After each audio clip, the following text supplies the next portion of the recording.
roll the dice, hope for high.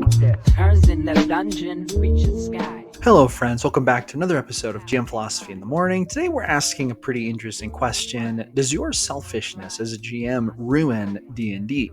Now, selfishness is often painted as a negative trait, especially for GMs who shoulder the responsibility of guiding a group of players through a collaborative experience. However, selfishness is actually a nuanced concept when it comes to TTRPGs, and sometimes detrimental, but at other times it can actually be a tool for crafting incredible games. So in this video, we're going to go all through it. We're going to talk about it. We're going to talk about 5 ways that GMs can be selfish and ruin the game, and we're going to talk about 5 ways where GM selfishness might actually be good for the game. Let's dive into it. All right, first on the list, 5 ways that GMs can be selfish and ruin the game. Coming in at number 1, railroading the story, forcing players into a predetermined narrative or outcome because it aligns with the GM's grand vision can stifle creativity and diminish player agency. A collaborative story should be prioritized, and player input and agency should be respected to the maximum.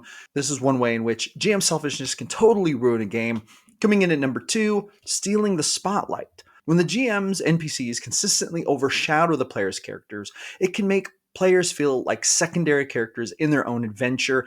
The players, not the GM, should be the heroes of the story, and should be the player characters who drive the narrative. So this is definitely a big no-no when it comes to GMs being selfish and doing things that could ruin the game. Coming in at number 3, neglecting player preferences. Ignoring player interests or play styles in favor of running a game that caters exclusively to the GM's tastes can lead to disengagement and dissatisfaction at the table. No surprise there, right? And then number 5, punishing players for out-of-game reasons. Using in-game mechanics or situations to retaliate against players for out-of-game disagreements or perceived slights can damage trust and create a very toxic environment. This should never be the case. If this is even a temptation, there's probably a big problem. You might have to sit down and talk with players about what is going on and squash that beef before it even gets to this point. By the way, do you struggle to come up with plot arcs on the fly? If so, I have the perfect tool for you. It is called My Ultimate Plot Randomizer. It is a free ebook. When you join my email list, you can download this for free. You'll get the link in your first email. It contains 4 D100 tables that will let you roll random plot arcs whenever you need them. Roll the hook, the conflict, and the conclusion, and even add wild and wacky stuff all right there. Download this, print it out, add it to your tool collection, and you will never go without another plot arc again. I give this away for free to help you create awesome plot arcs just like I do. I use this in almost every single session, and you are not going to want to miss out on this, so make sure you grab this. Now, let's take a minute and talk about the 5 ways that being selfish as a GM could actually be good for the game. All right, coming in at number 1, ways that being selfish as a GM is actually good for the game. Curating your ideal game style. Running a game that aligns with your strengths and passions as a GM, whether it's high-stakes combat, immersive roleplay, or intricate mysteries, ensures you're engaged and enthusiastic, which energizes the entire table. Now, talking to the players about this and just letting them know this beforehand is good, but hey, as a GM, the style of game that you are passionate about might be something better suited to be a little bit selfish about. Determine that you want to run the kind of game you want to run, then just be honest about that. And the players who want to play can join you, and boom, that's going to make it way better. Coming in at number 2, setting healthy boundaries. Being selfish by prioritizing your time, energy, and well-being is essential, actually, as a GM. Saying no to extra sessions or ideas that overburden you helps to prevent burnout, allowing you to bring your best self to the game. I know a lot about this. Sometimes you just have to set those boundaries, whether it be, I don't want to talk about gaming except for on these occasions, or I can only game for this many hours, or I can only run sessions this often, or whatever it is. You just let the players know, be honest about it. This is going to help you be a better GM. And even if it seems a little selfish, this is actually productive, healthy selfishness. It's going to help you run games better and be healthier as a GM. Coming in at number 3, guiding the narrative. Steering the game in a direction that excites you as a storyteller keeps the campaign moving forward with purpose. Your enthusiasm often sets the tone for the player's engagement. Now, this isn't railroading, this isn't forcing players to do this or that. This is just you as the GM running the game, putting the pixels around the characters for them to interact with, putting your own passion into this, taking it in a direction that you enjoy, keeps you engaged. That's going to make the game way better. It might seem selfish to do this rather than thinking, oh, what do the players want all the time? But the truth is that if you are not pumped about the game, the players aren't really going to enjoy it probably either, even if you're trying to do what they want. So great tip. Now let's go on to number 4, taking time to prepare. Allocating solo time to design sessions, create NPCs, or refine world building ensures the game is thoughtful and cohesive.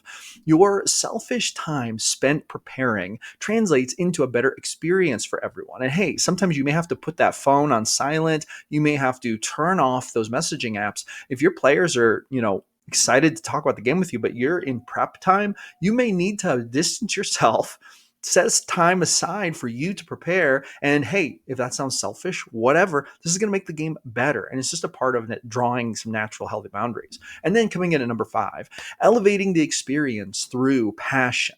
Running a game you genuinely love and care about creates a contagious excitement at the table. Players respond positively when they see the GM is deeply invested in the game. And listen, this might seem like a selfish thing, but once again, this is not a negative selfish thing.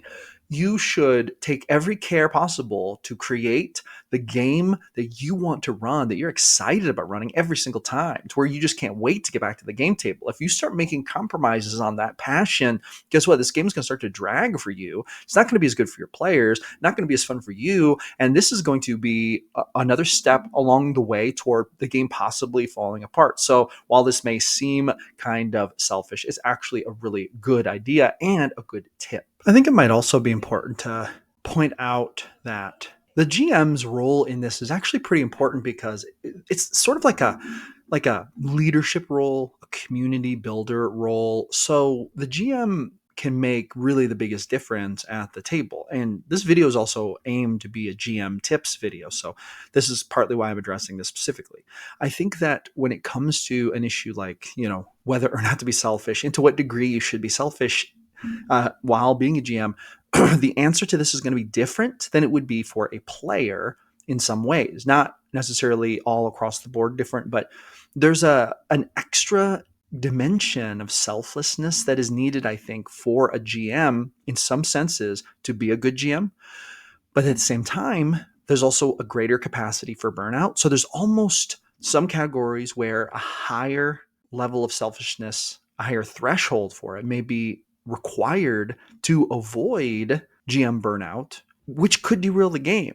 And in this case, selfishness could be seen as a great virtue for the GM. So it's not at all a black and white issue. And I think that drawing attention to the leadership and community organizer role that the GM plays is really important when having a discussion like this, because it is a nuanced answer that is impacted by that. Speaking of selfishness, another selfish thing that you can do that will make your games better is to grab my newest holiday one-shot adventure, A Silent Winter's Night. This is my official one-shot adventure for the holiday season of 2024. I created this to run for my core group, but I also published it on my Blurb bookstore in a hardcover version, a softcover version. It's kind of like a comic book, and an ebook version. So you have 3 different pricing options. In this adventure, Father Winter gets kidnapped by an evil cyberpunk wizard intent on stealing his holiday magic. The party happens along the scene of the crime, finding weird clues like evidence of a giant falcon and giant yeti tracks, etc. And they are tasked with following the trail, unraveling the clues, solving the mystery and the puzzles, including battling evil snowmen that are magically animated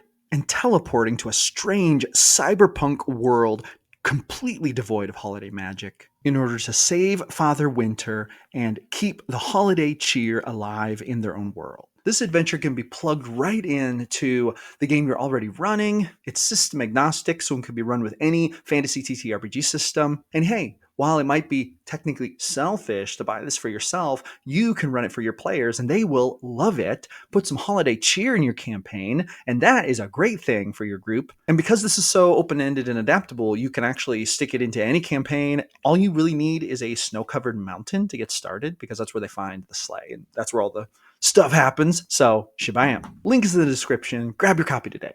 Now, pertaining to this thought about whether or not GM selfishness is actually good or bad for D&D, or if there's some gray area and it's maybe somewhere in the middle, I would like you to leave me a comment. Let me know your thoughts about this. What do you think are some ways that GM selfishness hurts the game? But what are some ways where it might actually be a benefit outside of what I've mentioned here? And do you agree with what I've said here? Drop a comment and let me know that. I would love to keep that conversation going in the comments. With that being said, I'm going to share one final thought here. I think at the end of the day, as with so many other things, the key is balance. Selfishness can be detrimental when it disregards the player's enjoyment, but it can also enhance the game when it's about bringing your passion, creativity, and boundaries to the table. And honestly, a complete lack of it can lead to extreme gem burnout. And so that's not a good thing either, right? The best games come from understanding how to channel your selfishness, so to speak, into tools that improve the experience for everyone, but that also help to make you a better GM for yourself and for running your games. So it's definitely not a black and white issue. Selfishness is most definitely something that maybe in moderation can be good, but too much of it is a complete detriment to the game. And yeah, that's really going to conclude my thoughts. Let me know what you think. Drop a comment and let me hear your thoughts on this. I'd love to hear your take. Thank you so much for coming back for another episode of GM Philosophy in the Morning. I'm here every single day creating videos of the best game in the world, D&D. So I'll see you awesome people on the next one.